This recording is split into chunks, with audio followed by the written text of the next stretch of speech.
Hello and welcome to another episode of ZenChats. I'm Zeneca and I'm thrilled to be here today with Fonz, the founder and creator of Tokenproof. I'm going to try and explain it and then and then I'll get Fonz to explain it. But it's a token gating solution for, I think, proving ownership of NFTs for in real life events and perhaps other stuff. We'll dig into all of it. But first of all, welcome. Hello, how are you? I'm good. Thank you for having me. How are you? I'm very well. Thanks for asking. Thanks for being here. I want to say this is a long time coming, but it's sort of like I've wanted to chat to you for a long time, and I'm just glad that we can properly connect here now and to sort of dig into everything you're working on and token proof. But before that, I always like to sort of ask. I call it an origin story, like before NFTs, basically in the before time.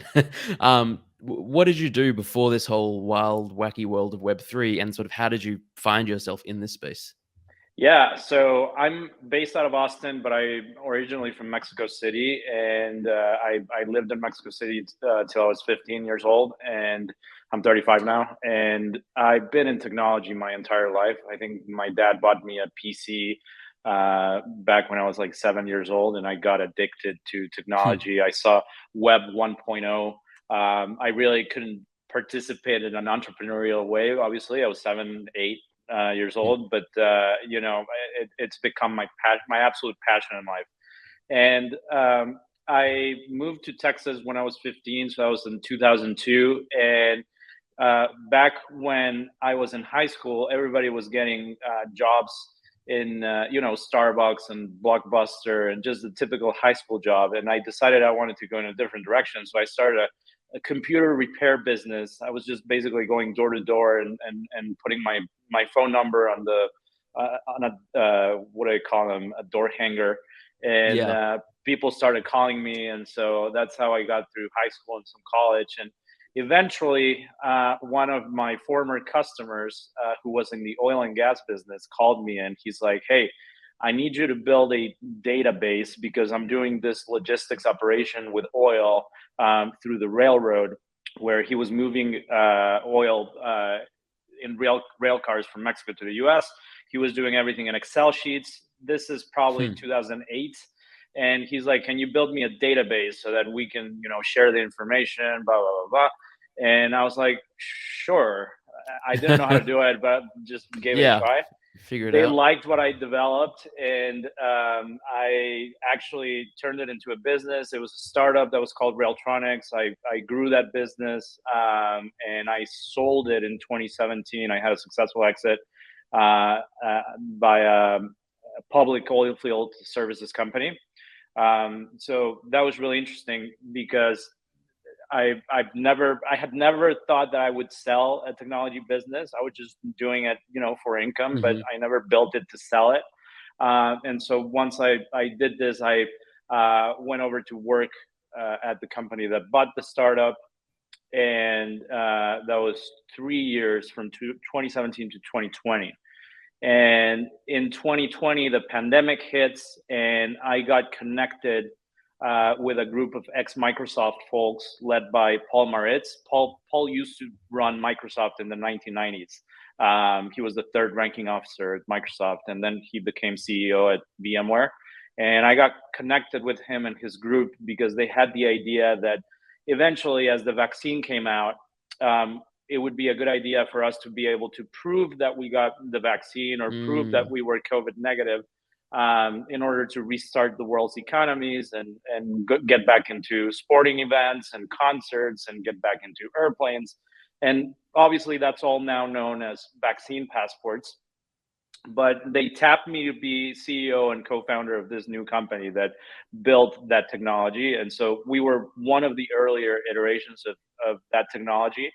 And unfortunately, we didn't realize at the time that we were about to walk into a political minefield. Mm. And there's a lot of controversy around vaccine passports and whether they can be used for surveillance, et cetera. And eventually, we decided to shut that business down. And that's when I finally took a break from work, because I had been grinding for the last 20 years. Yeah. And it was during that break that I decided to dive deep into the NFT rabbit hole because I had watched NFTs earlier last year, so around January when Beeple had his Mm. $69 million sale, and I really couldn't participate at the time because I was doing CPR on my business.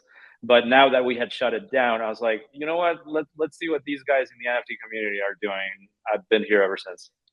And do you remember like roughly when that was? Is that mid last year or what month? I got started, I think, either in May or June of last year. Okay, so yeah, about a year ago. Still, I mean, relatively early, but not true OG.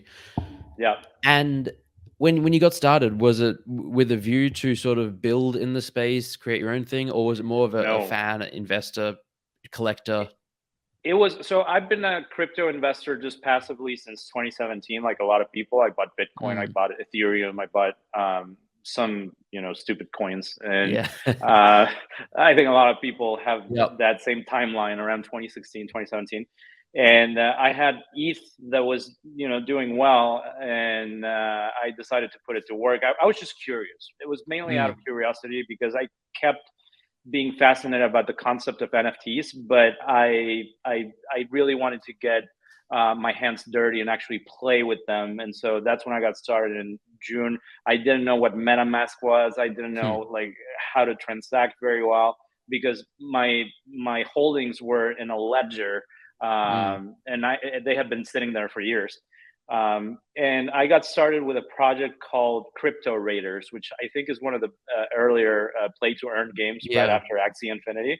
And yeah, I think that was my start, and then I got into the profile picture projects later down the road. As everyone sort of tends to, or most people do. And then, all right, so let's talk about token proof and where did you have the idea for it? And then, yeah, like when did that all begin? So after I started with, I think my first PFP NFT was the Cool Cats back in Mm, August of last year, and it was a big purchase for me at the time. I was like, these are pictures of cats, JPEGs of cats that I'm paying, I don't know, $5,000 for or something like that. I think they were around one point something ETH, but it still felt mm, big to me. And so I bought the Cool Cats. I fell in love with the community, but then I saw the Bored Apes, and I'm like, mm. I need one of those. I like, there's something going on with Bored Apes, and I Mhm. need one. And I bought my ape a couple of weeks afterwards, and talk about a big purchase because I'm not one of those guys that minted apes and Yeah. bought a home for their parents and blah blah blah. But yeah, I started getting more and more into it, and eventually I made it to NFT NYC and Ape Fest, and I realized that the mechanisms for getting into all of these parties and events at NFT NYC and proving that you owned the required NFTs were just non-existent. I mean, there were projects literally using Google Sheets, and so Mm, I didn't have the idea for token proof at the time, but I was like, there's probably something that can be done better. And then I started hearing about all the scams and people getting their NFTs stolen because the reality of it is that we're still connecting our wallets to all of these sites, and we don't have any sort of layer of protection in between. mm. So, Yeah, I mean, I wasn't at NFT NYC last year. I'll be going this year, but I can certainly imagine because of how like early it was. It was like the first big event since NFTs really blew up. The tech wasn't quite there yet. Something you said as well about how people are using Google Sheets. It reminds me of conversation I had with Brendan Mulligan from Premint, who we were chatting about off air about how he was talking to projects who are launching like allow lists and they were tracking them with Google Sheets. I mean, we were literally doing that at ZenAcademy as well. And so that's where he saw the pain point and obviously created Premium that's fabulously successful now. yep. And I realized I didn't even answer your question. The token proof idea came about. I think I saw a tweet by somebody that said, "Hey, is anybody thinking about how to prove ownership of NFTs in real life?" That was in mm, December. I think it was the week of Christmas, and I had that aha moment where I mm, said, maybe we can pivot and reuse what we had done for vaccine verification and then bring it over to Web3 and turn it into an NFT verification or just a crypto token mm. verification platform. And that's how token proof, that's how the idea came about at the time. This was, I got part of the team from the previous venture back together at the very early days of January, Mm-hmm. and yeah, we built an MVP super quickly, and so Mm. that's how Tokenproof started. But that's why I wanted to give the context of the vaccine verification venture, Yeah. because that was the genesis of it, if you will. No, that's a super interesting backstory. I had no idea. So I think that, I mean, it makes a lot of sense that, I mean, you have that experience in sort of somewhat similar product idea and can bring that into this space. Can you maybe talk through how it actually works? Like, let's say I have an NFT, well, I have a Bored Ape in my wallet. I'm going to Ape Fest or I'm going to New York City. Let's say, I mean, if they use Tokenproof, I think you mentioned that they will be, and by the time this airs, it'll be public, so we can talk about it. Bored Yep. Apes are using Tokenproof, which is, well, first of all, congrats, that's huge. Thank you. But yeah, like how will it work logistically? Like, yeah, talk us through it. Talk me through it as well, please. So, as a consumer or as an NFT holder, what you'll do is you'll come to our website, tokenproof.xyz. You will connect your wallet to us once. You will sign a message with your wallet once, because we need to know that you're the real owner of that wallet, right? We need to know that Hmm. you're in control of that wallet. Once you do that, we will pair that registration with the Tokenproof mobile app. And so everything happens within the Tokenproof mobile app. That's your key to unlock all of these doors at NFT NYC, and there's a lot of other use cases. And in the real world, what's going to happen is once you have your wallet registered with us and it appears in your Tokenproof app, I guess I'll show you guys. I have like 5 different wallets here in the Tokenproof app. Once you pull one of these up, it'll show this like dynamic QR code. You It's can barely Oh see it. yeah, yeah, yeah. Uh, It's sort of like flashing around a little bit. So like, yeah, like you said, dynamic. it's a QR code that is animated, and it's animated because it's constantly time stamping and regenerating itself to prevent somebody from taking a screenshot of the QR Mm. code or even a video of it, because it's only valid for about 10 seconds. Hmm. And that avoids the scenario where you're in Munich and you get to go to Ape Fest, but you're not going, and you send Hmm. your QR code to your friend that's outside the Right. door. So a bit of the fraud prevention mechanism. But on the other side is a scanning application. And so somebody at Ape Fest, for example, when you get to the venue, they will scan your QR code, and we will go to the blockchain and make sure you're in possession of a Bored Ape at that moment, Hmm. before they let you in. And so that scanning application is essentially going to return approved or denied, depending on whether you hold the required NFTs at the moment of verification. And something a little bit more elaborate that we're doing is proper ticketing, where we now have a section that will have actual tickets to events in the Tokenproof app, and you'll be able to claim tickets at the Ape Fest website. And this is something that people asked us for, because they needed to only have a limited capacity of tickets. So now for Ape Fest, you'll be Mm. able to go to a ticketing website where there's only so many tickets, and you can claim one. But when they run out, then that's it. Hmm. So depending on the use case, that's how we do it. And you mentioned that, so like you're at the event and say the Ape Fest organizers, they'll scan your QR code, and how long does it take for them to get the thumbs up or thumbs down that this is legit, you have ownership? Is it instant? Is it It like for 10 seconds? No, it's between less than a second to about 5 seconds, depending on how the node is performing. But Yeah. I think average is about 2 seconds. It's very quick round trip to the Yeah. blockchain and back. That's amazing. Like, honestly, like, this is, everyone's gonna use it, and everyone is using it. Apefest are using it. I heard Rug Radio is using it. I think Proof and Moonbird's using it, and we are gonna use it at ZenAcademy, and I wanna Awesome. get that set up. It's just it's the perfect solution to this issue. Um, I mean, I guess I'm curious, on a few things. Is it free to use for everyone? Yes. Yes.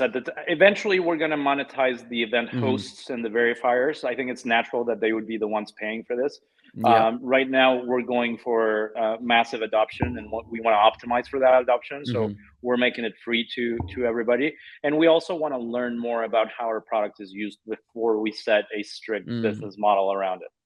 Yeah. I mean, that's smart and makes total sense. All right. So there's an NFT that you sort of released somewhat recently, the founders Founders Token, Founders Circle token. Can you talk a bit about that? Because it's a small supply, I think 1,234, if I'm correct, Yep. and it was free to mint.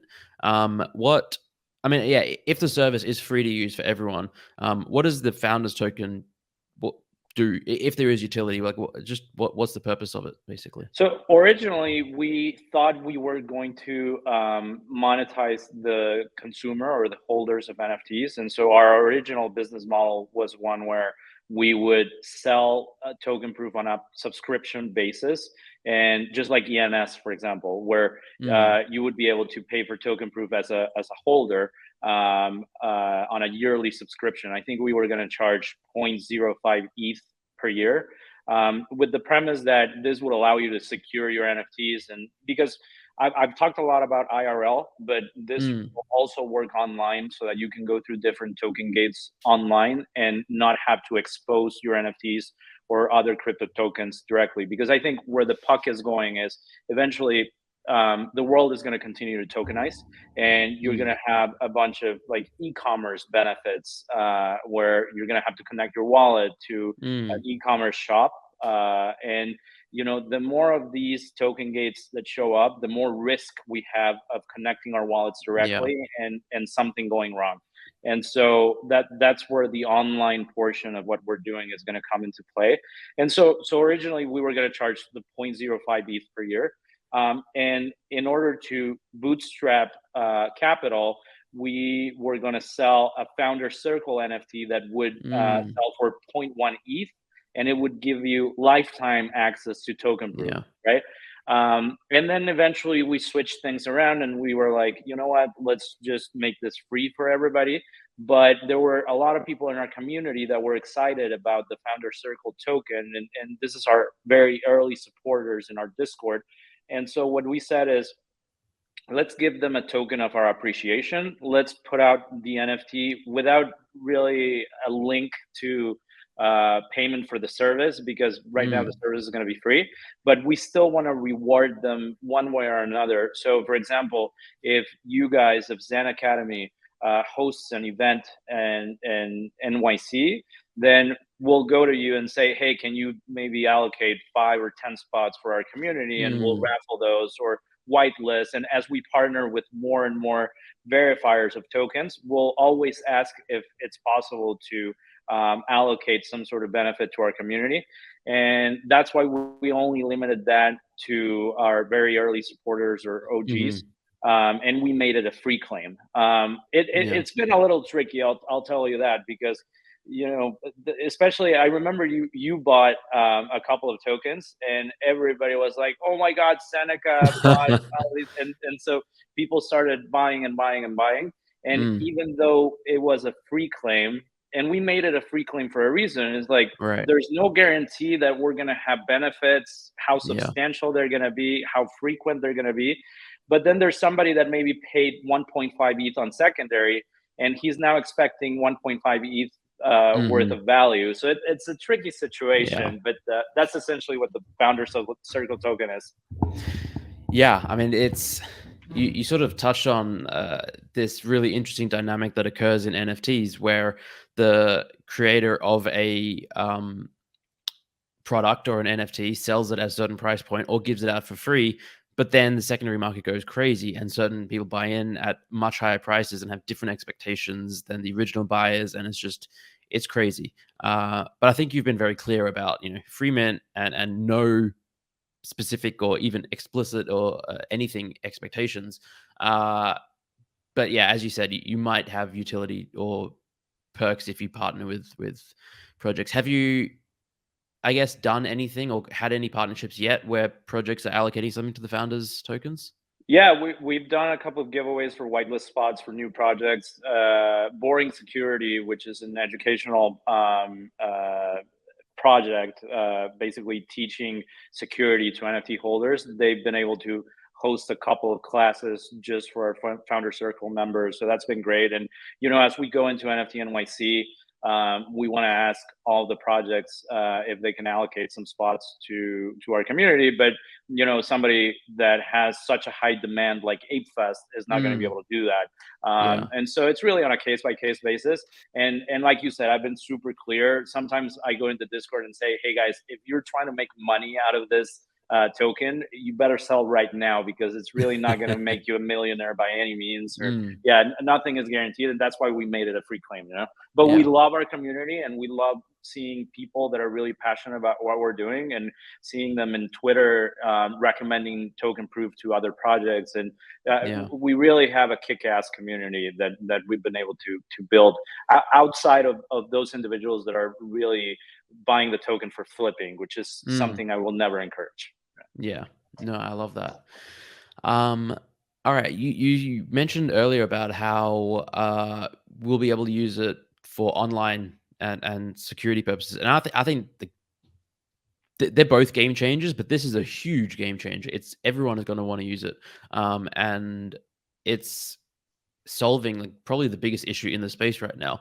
Everyone's getting, well, not everyone, but so many people are getting scammed, phished, and it's because of the infrastructure and the way things are structured right now. You have to prove ownership of a token, you have to sign a transaction with the wallet that holds the assets. And so I've thought that this is something that should be quote unquote fixed, and have a couple of ideas for how to do it. But I'm curious how you are sort of on a technical level, proving ownership of an asset from a wallet that doesn't hold that. From a wallet that doesn't hold that NFT, then so, no. Let's say I have my Vault ledger with Bored Ape, but then I want to prove ownership of it without signing from that wallet. So how do you do that? Yeah, so all token gates that we support will be under our protocol, where you don't require a strict signature.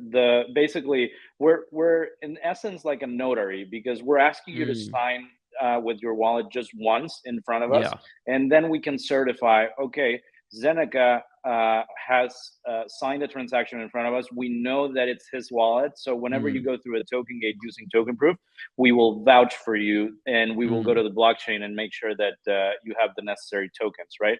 And so there's a lot of use cases that are going to start using this, but it's not the one thing that we can never do is transact on your behalf. We can never execute a transaction on behalf of the user on the blockchain. We can basically just vouch for them to the verifier and say, this is Zeneca's wallet, and we have looked into it, and there is a Bored Ape there. Yeah. No, I mean, that's all that's necessary, right? That's for most intents and purposes. Proving ownership is, it's just going to be a game changer. Is this working right now? Is this a service that people can use? Yeah. Yep, everybody can get enrolled at tokenproof.xyz. The desktop experience, like everything in Web3, is better than the mobile experience because of all the permutations you have between operating systems and different wallets and different, hardware. But yeah, everybody can get onboarded today. And then we're going to continue growing our partners and those places where you can actually use the product. We have not come out with the online verification side of things. We're mainly focused on IRL right now. But as soon as NFT NYC is done, then we're going to start focusing on that. Because I do think that there's a world, I don't know if this year, but definitely next year, where you're going to start seeing big brands continue to come into the space and give certain benefits to token holders that may not necessarily even be their own token holders. It could be third party. Let's say that Sephora or Victoria's Secret wants to give a discount to holders of World of Women. As that use case starts growing, then you want to make sure that you're not connecting your wallet directly, because it just increases the risk, right? And so because we know that you're a World of Women holder, then we may even be able to suggest that benefit is available to you, but we'll also be able to do the token verification on their side, whether it's online or at a retail location. And so integrations with point of sale systems are going to be important. Mm. I know Kevin Rose was just talking about this on the Bankless podcast, and be able to offer benefits to token holders in the real world and online. And I think we're the perfect solution for something like that. Yeah, man, this makes me so excited for the future. Like, just yeah, there's so much more to come, and the integrations, like, we've barely scratched the surface. And sure, the market is terrible right now. There's a lot of bearish sentiment, but all day, every week, I speak to people like yourself and who are building cool things in this space, and it's impossible not to be enormously bullish long term on Web3. Basically, it's literally going to change the world. And I think we've seen this movie before, where exactly a year ago things crashed, and then we were all cheering in July and August because things have come back up. And so I Yeah, think that if you believe in the thesis that the world will continue to adopt this technology and will continue to tokenize, we'll be fine. And in yeah, your wise words, the key is to survive, and as long as you can yeah. survive, then you're good. Survive, zoom out, and sort of, yeah, literally just surviving. Yeah, it's going to be an exciting year, 2 years, 5 years, 10 years. What All right, so after NFT NYC, I guess what is next? Actually, let's zoom out again. Like, where do you sort of see Tokenproof in 5 or 10 years? Like, where would you like to be? I think our goal is to be one of the crucial tools in the Web3 toolkit. Number one, to avoid exposure of your tokens, and number two, to unlock the real utility that NFTs provide online and in the real world. To me, the real world is probably the most interesting because Mm, of right now, I don't think, other than crypto events, there's very very little use to NFTs. And there's things that are starting to pop up where if you buy an NFT for Coachella, you have tickets for life, and so things like that I think are very interesting. But you still need some. I mean, Gary Vee's restaurant, Fly Fish Club, mm, that he's planning on opening next year. And by the way, we partnered with them for a couple of their events. Um, I think they're gonna need something to validate that the person that shows up at the restaurant is one of their token holders. mhm. And I don't think there's that technology fully developed yet, other than what we're doing. And I think that Yeah. more of those cases are going to start popping up. And yeah, I think that's where we want to be in 5 to 10 years, and make sure that we're able to continue onboarding people into NFTs by unlocking the utility of NFTs. Amazing. Yeah, it's super exciting, and it's excuse me. Yeah, Fly Fish Club is a perfect example of where that's going to be needed, and it's just like, again, scratching the surface. There's going to be so many cases like that. Is there any big pain points or stumbling blocks or issues you're having at the moment that maybe you might not be able to solve for in terms of in real life utility or online utility? I think everything related to Web3 still has a bit of friction for the user, and you have to understand how to interact with a Web3 wallet. And so I think about this every day: is how can my mom use Tokenproof Mm, with very little instruction, right? And so I don't think this is a pain point that is unique to us. It's yeah. everybody in our industry. Is how can we make things easier for the general consumer that is not necessarily crypto native, and how can we bring them to this world without so many steps? And like I was telling you about the mobile experience, which still generally sucks across the board. um, Hmm. those are the sort of pain points. And until we're able to onboard my mom and my dad and my grandma, then I think we still have a lot of work to do. Because once we do that, the universe of potential adopters of our technology grows exponentially, right? Yeah. No, I mean, excuse me. I say this all the time, and it's basically exactly what you said. We're not going to go mainstream until my 97-year-old grandma and my 8-year-old niece are interacting with NFTs the same way that they can use an iPad, download an app, and just use that technology. So, Yep. yeah. Do you support, or do you plan to support other blockchains aside So from Ethereum? we already support obviously Ethereum. We support Mhm. the EVM chains like Avalanche, Polygon. The very first event that we hosted, because we decided to try out our MVP at South by Southwest, because I live here in Austin, it just made sense. Mm. And so we rented out a restaurant, and what we did is we basically airdropped a POAP to Mm. everybody that RSVP'd to that event, and then we validated that people have their POAP within their wallet using Tokenproof. And Mm.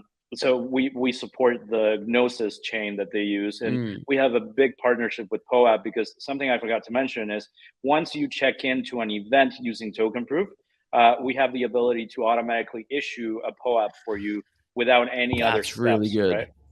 Yeah. and and so yeah, we already support the EVM chains, Gnosis, and we're gonna integrate Solana very, very quickly, Okay. because That's we big. want to be as multi-chain as possible. Mhm. And who knows, maybe somebody wants us to implement Bitcoin for some reason, and maybe somebody wants to Yeah. host an event for Bitcoin whales, and we need to validate that you have 50 Bitcoin in order to let you Yeah. in. It's a possibility. So Yeah. Yeah, amazing. The thing you just mentioned about how you'll be able to give people POAPs, that's what everyone's been talking about, the digital ticket stubs. If you go to events, you get a ticket stub, and then POAPs, great concept. There's so many pain points in using the protocol. Like we've used it as ZenAcademy. People like it doesn't always work smoothly, and having to get people to go and sign up, put a password in, click on a link that you don't get enough links, etc., etc. Again, great in theory. If it's automated, that's solves that. It's just so good. It's just I brilliant. think POAP is going to be also another critical tool in the Web3 Mm. ecosystem, and a lot of people think of POAP as these things that are one-offs for one event.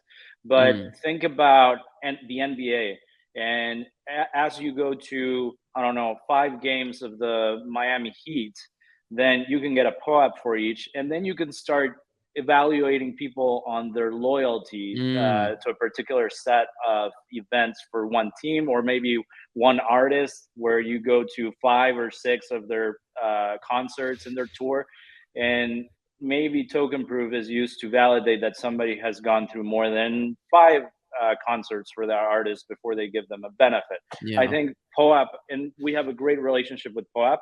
And to your point, I think across the board in Web3, I already mentioned it, there's friction for the user. Yeah. And in 5 years, we're still going to be using POAP.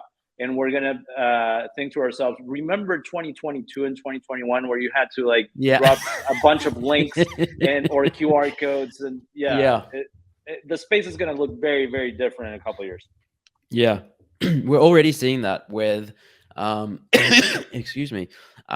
So when Gem and Genie, these marketplace aggregators came out, everyone loves them, right? They make the user Yep. experience so much better. And I was talking to someone, and we were like, "What did they do that's better?" Obviously, a lot of things, save gas. You can buy multiple in one transaction, and effectively, they invented the shopping cart experience. And it wasn't until they said that I realized Exactly. OpenSea was so just Web 1, Web 0.5 days. You couldn't buy multiple items at once. It was one after the other, which, we just became used to that in Web 3 for a while. But then obviously that's never going to stay that way forever. Invent the shop. And there's just like a million ways that we're going to improve upon the infrastructure that like that. Yeah. I think that the Yeah. general Web3 consumer is very forgiving in terms of UX and Hmm. UIs, and the general experience, and I think that's going to change and it reminds me of Web 1.0. It's exactly how it was, and Yeah. then you started getting a lot more sophistication. And by the way, if you see one of these pain points of friction, that's the perfect opportunity for somebody to build in this space and solve these problems. And Hmm. what I really love about our community is that we all sort of know each other, and so it's easy to gain this like support out of the community if you're really solving something for the Yeah. space, right? 100%. There's so many opportunities, and there's just going to be so many more. So yeah, people are always asking me like, if I want to work in Web3, what do I do? How do I do it? And it's just spend time in the space, get to know it, understand the lingo, and you'll find pain points, you'll find opportunities, you'll find there's just so many. But what Yeah. I'll also tell people is don't be so quick at jumping in and building from the get-go. Is get acquainted with, you know, the ecosystem, participate Mm, as a consumer and as a holder, and then figure out what you want to do. Because I've seen people go too quickly into building mm. mode and underestimating the lift that that entails. Yeah. No, that's some really good advice. Actually, I can think of a couple of examples. Back last year, I was doing these daily floor stat updates where every day on Twitter I would tweet out like the floor price of projects. I got to know you that way, and you Yeah. were a crucial part of my initial journey into NFTs because I couldn't wait that day for you to tweet out your Google sheet with the daily floor updates. It's unbelievable that we're sitting here now talking about I that and know. thinking like, how could you have done that today with, you know, the Exactly. thousands of projects that there are? Yeah, and I did that because there was a pain point. You couldn't find the floor price. There were no websites. OpenSea didn't have the floor price on it. And even if you went to a collection, by default, it didn't list low to high price wise. You would have to like that. That's how bad it was. Anyway, I was doing these floor price updates, and then obviously I was doing it manually, and it took me Yeah, 20 minutes, 30 minutes, an hour a day. Way smarter people who are programmers said, "Well, we can automate that," and then but a you didn't bunch of like people. that Well, yeah, I mean, for I some liked it in time. theory, but for starters, a lot of people couldn't like do it well because they had to use the OpenSea API that had issues. There were just all sorts of pain points, and a few people just were like, "Yeah, we're going to launch the best product ever," and really, just as you said, they didn't quite understand the market or what they were Yeah, like. But they bit off more than they can chew, and like I was in talks with a few of them, just either helping them out or trying to do something, and they all sort of faded away. And then you have like the NFT nerds and the you know, the dozen other tools out there that have succeeded in it, and they were like maybe they understood the space a bit more. But anyway, to your point, I didn't love the automated part, partly because it didn't work, but the other part was like I just felt more in tune with the market doing it manually. exactly. Yeah, it's like it's one thing to like go to a website and see the floor price and be like, oh, it's a red day, but it's another thing to click on every single collection and go like, and also see like the bottom 10 prices and be like, oh, the floor is down a lot, but if I buy three, it doubles. So then some of my best purchases were just buying things, Yeah. checking the floors. All right, we've digressed a little bit, and we will be wrapping up shortly. Is there anything else that you want to touch on or mention that we haven't covered yet, or anything you want to put out in the world? No, not really. I mean, I think that we're still very early in our journey at Tokenproof. It's pretty amazing that, you know, I'm super grateful that Yuga Labs is using us for Ape Fest. It's obviously the ultimate vote of confidence in the Mm, space, and you know we know that that's going to unlock more and more traction. So I want to thank those guys and everybody in the community that it's so supportive of what we're doing. And I think that there's really exciting things that are going to happen in the next 6 to 12 months on what we're doing. And, you know, we always want to welcome any suggestions or anything that we can do better because, you know, we know that this is just the start and we want to be very much in tune with the community and with the market in general to make sure that we're continuously providing value through what we're doing. Yeah. I love it. And where are the best places for people to find out more, learn more, whether it's a project wanting to use it or just anyone, like Twitter, Discord, website, all of those Yep. things? Twitter at Tokenproof, or follow me, Fonz GM. Tokenproof.xyz is our website, but I think the best starting point is our Twitter account Hmm. at Tokenproof, and then we have a link tree there with Yeah. all of our documentation and our Discord. There's not a whole lot that happens in our Discord by Hmm. design, and Yeah. I actually heard you talking to Brendan Mulligan on They don't why have a Discord. they don't have a Yeah. Discord. Yeah, I think that's smart. Yeah. But yeah, I think our Twitter page is probably the best starting point. Amazing. Well, we'll have a link to that and the other spaces in the description below for anyone who wants to check it out. Thank you so much. I really appreciate your time. This has been fascinating. I'd love to have you back in 6 months, 12 months. I'm sure that there'll be a whole new world and we can dive into so much more. I would love that, and thank you so much for having me, and thank you for being an inspiration for me when I started the journey. And I think you continue to do that for a lot of people and building stuff like a project like the ZenAcademy, which is very important in the space to have this, educational component, and you being the person that you are without this big ego that we sometimes see in people with big followings. I think that's very, very valuable for the space. So thank you. I appreciate that. I appreciate you, and I appreciate everyone listening.